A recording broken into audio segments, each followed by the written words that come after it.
that I turned a person this fucked up into this motherfucker right here off of going to work on myself and saying, I don't know how to do this. Dude, we're gonna try to thread a really powerful needle right now. So your response to all of that has been so incredible. So, all right, mind has a governor. It starts to kick in when you hit pain. You're looking for areas of comfort. Most people then live their entire lives there. They never try to get out of it. But you had such a fascinating response. You said two things which I think need to be explored. One is that you created this alter ego, Goggins, which I think is insanely powerful, and it reminds me of Eminem talked about the same thing with creating Slim Shady. It was the way once he had the persona, he could face his fears and he could get up. And then the other thing was, you said you need to shut the fuck up and listen. But talking about just to yourself, like not to try to get a distraction, not social media, not TV, nothing. Like go in a room by yourself and really listen.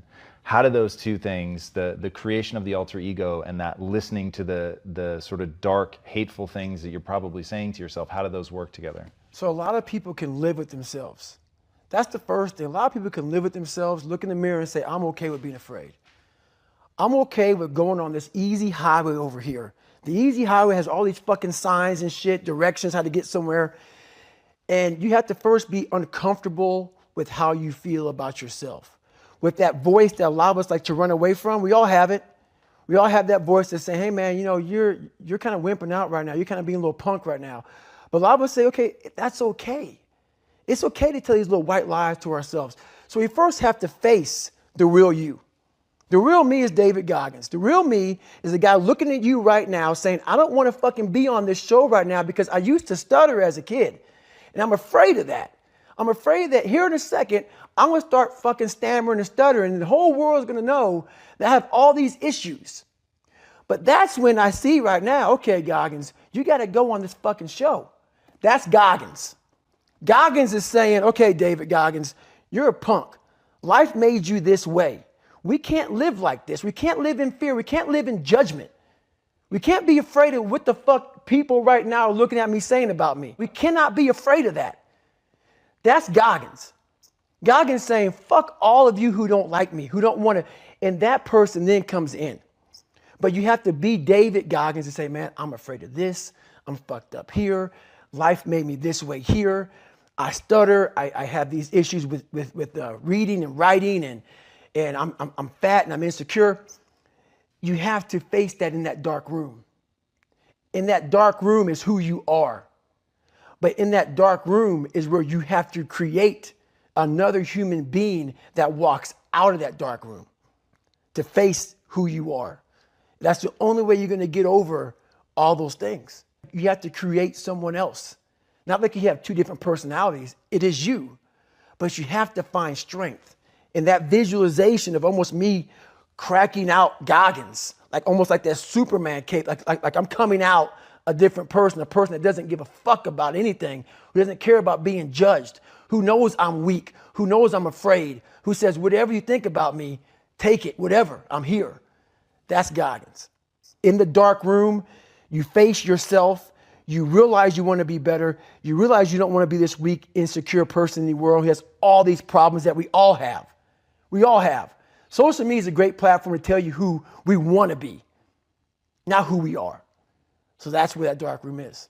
I didn't know if you were going to be able to surprise me today because I know you so well from sitting across from you, from researching you as much as I have, but I just really got emotional as you were going through that because it's so tempting to make you extraordinary as a way to not have to live up to your standard. Like even now, and I don't do it on purpose because I know better than that and I want to be extraordinary myself. But even I find myself getting caught up in that and hearing you just now talk about still being nervous that you're going to start stammering.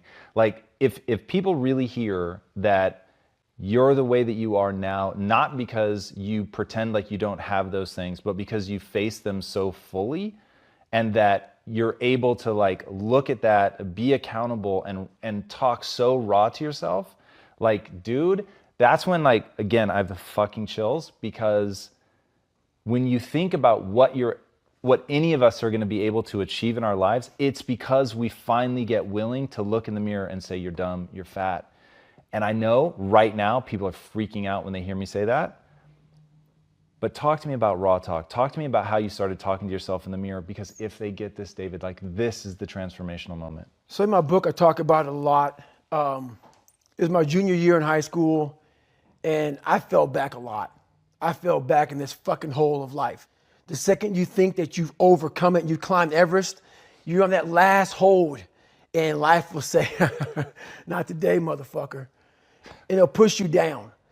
And my junior year in high school, I missed a whole bunch of school, was lying to my mom, had like a 1 point something GPA. I was just jacked up. I mean, I was in one of the worst spots in my life. And my mom was going through a lot of shit too. And she didn't have time to sit back and baby me. And it was me against me. My pants were down to my knees. I was not, whatever was going on, I was in a bad shape. So I went to the bathroom and I had this weird haircut because I wanted attention. I was an attention getter. I went to an all-white school pretty much. Some of the kids liked me, a lot of them didn't like me, whatever. Didn't fucking matter. I was looking for something. So I would dress differently, crazy haircuts, and I went to the mirror and the reflection in it revealed a lot of bad things.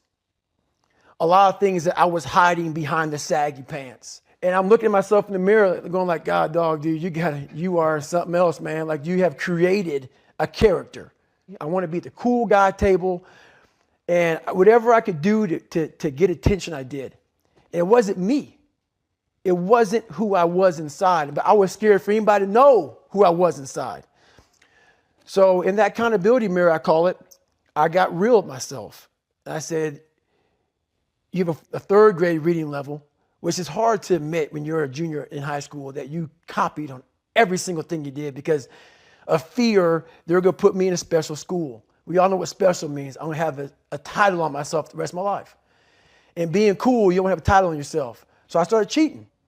I was dumb. And people say, oh, you know, you have a learning disability. I had a learning disability, but I realized I was lazy. So I called myself out there.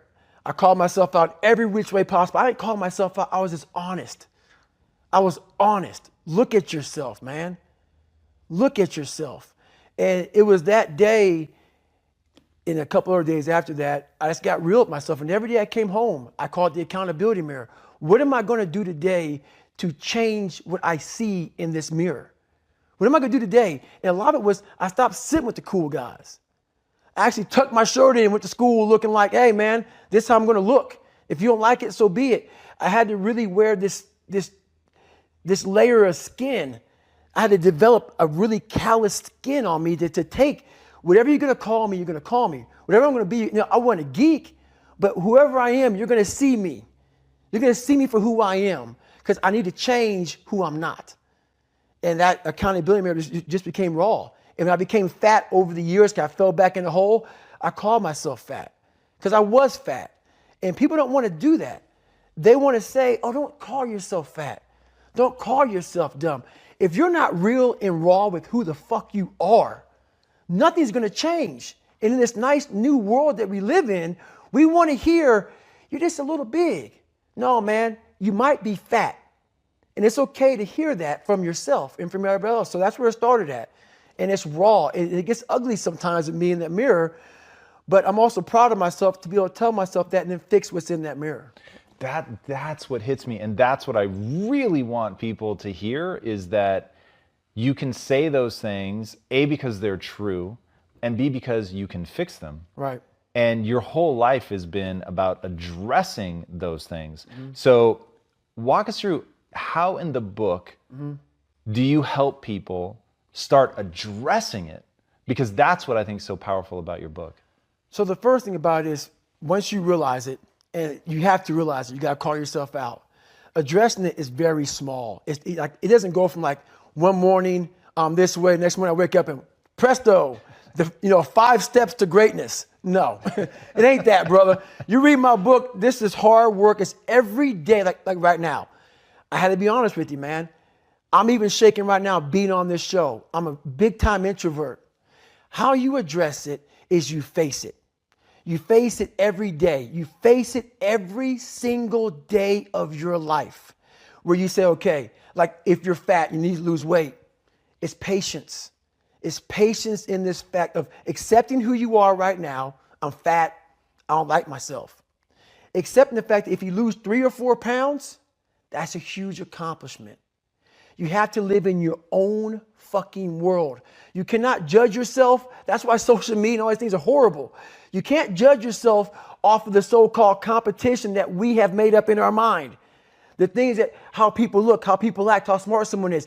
This is a race that you run completely alone. And you're all by yourself.